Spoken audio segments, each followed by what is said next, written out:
Na trilha bendita. Por certo que haveis de indagar sobre aquele cruel perseguidor. É simples de vos pôr à altura do acontecido. Ele, o perseguidor, julgava-se a cavaleiro na sua tremenda perturbação. Tinha os sentidos tão atrofiados que não conseguia entender o que se passava, uma vez que gente de nossa esfera trabalhava para que o encarnado vencesse a sua dura prova, suportando-o por mais um pouco. O perseguidor não via e nem ouvia a quem quer, muito menos se dando do que se passava além de suas toscas vistas, onde seres superiorizados lhe neutralizavam a nefanda atuação, em virtude da fé que o encarnado mantinha ativa, produtiva, pensando cada vez do melhor modo, orando inteligentemente, tomando água fluidificada, assistindo sessões bem orientadas, pondo o amor no trato diuturno para com a irmandade humana em geral. E o perseguidor?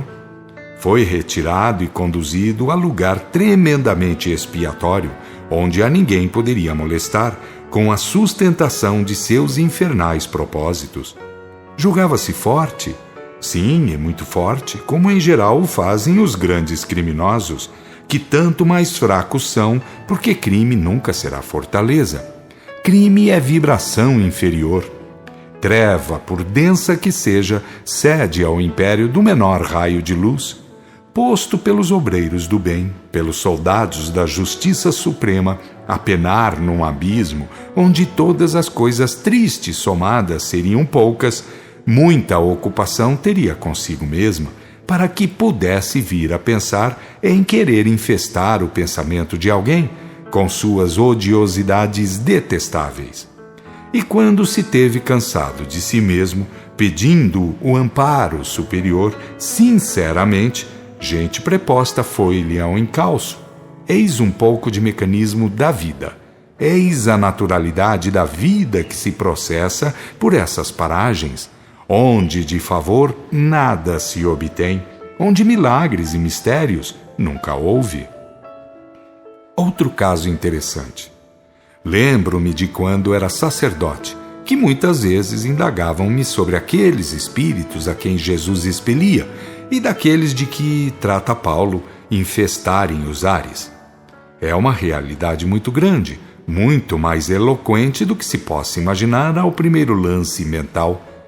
Como então existem paralelamente ao homem tantos espíritos e tão grande parte da humanidade não é abordada?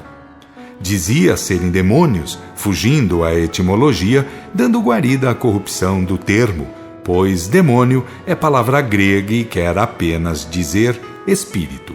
Dizia serem espíritos prepostos ao mal e aos infernos, e que só Deus poderia saber o porquê de tantos milhões de seres encarnados não virem de ser atacados. Pois são apenas irmãos em origens, plano e destinos, sendo que podemos saber por que o quer Deus que ninguém será fustigado sem que uma causa superior o determine. O homem não está na terra e Deus no céu, localmente falando. O homem está onde Deus está, que onipresentes são entre si Deus e o homem.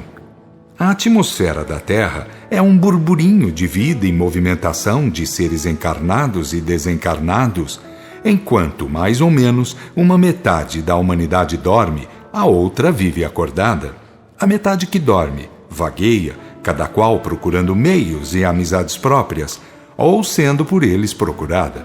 Afora isso, há que contar ainda os desencarnados, que se dividem entre elementais, os espíritos que agem na natureza, os espíritos endurecidos e chumbados ao solo e os diferentes trabalhadores do bem, sejam os familiares ou prepostos a isso, e ninguém será abordado sem que motivo justificável haja e determine.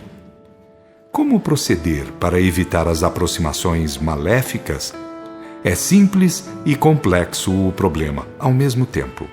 Há quem o seja por via de motivos bem velhos, por causa de atrações que devem ser eliminadas, e há casos diferentes. Existem casos profundamente importantes em que famílias de espíritos entre si adotam sistemas de interinfluenciação, cuidam uns dos outros, influindo educativamente, sem que os encarnados o saibam enquanto estão na Terra. Não é permitido pela Suprema Justiça que se suprima a relativa liberdade e responsabilidade.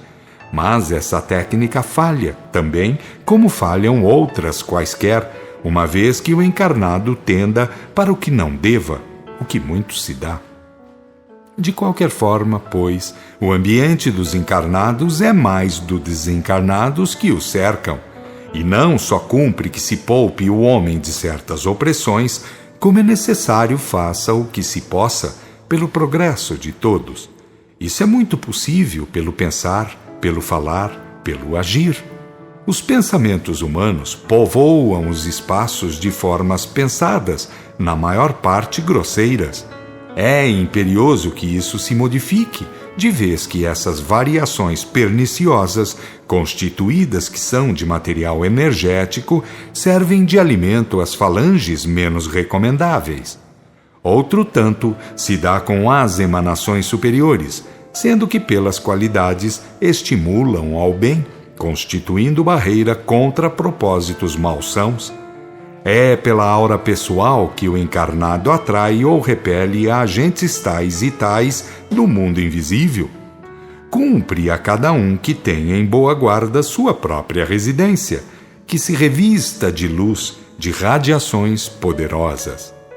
Um trabalho que fomos executar junto de irmão encarnado, recém-influenciado por maldoso agente de nosso lado, faz-nos compreender o que pode o bom pensamento.